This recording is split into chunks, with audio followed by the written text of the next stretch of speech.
RTI Live News. Ask for right.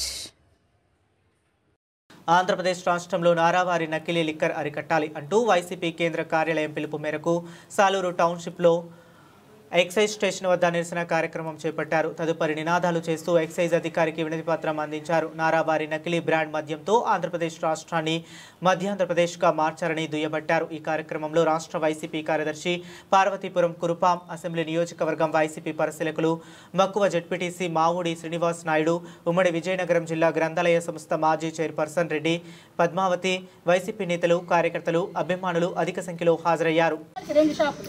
Permit రూమ్లు అనుమతించి వాళ్ళ ఇష్టమే, వాళ్ళ దంద.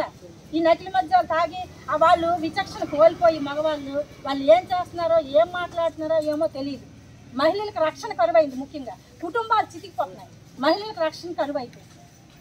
అయితే ఇవన్నీ కూటమి ప్రభుత్వం కనిపించదా? వాళ్ళ వాళ్ళ వాళ్ళ ఇది వాళ్ళదే, వాళ్ళ స్వార్థం. వాళ్ళ కార్యకర్తలు బాగుండాలి, వాళ్ళ నాయకులు బాగుండాలి, వాళ్ళకి అప్పచెప్పారు ఈ మద్యం విక్రయాలు కానీ, ఆ షాపులు కానీ అవన్నీ.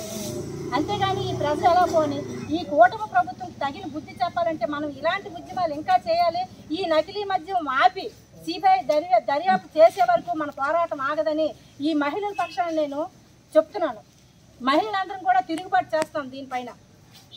అలాగే మన వైఎస్ఆర్ పార్టీ నాయకులు కానీ, కార్యకర్తలు కానీ అందరూ కూడా ప్రజల పక్షాన్ని పోరాటాలు చేసి ఈ పోరాటం ఇంతతో ఆగదని, ఈ నకిలీ మద్యమాన్ని ఆపు చేయాలని ఈ కూటమి ప్రభుత్వం యొక్క పెద్దలందరినీ కూడా కోరుకుంటూ నేను సెలవు తీసుకుంటున్నాను.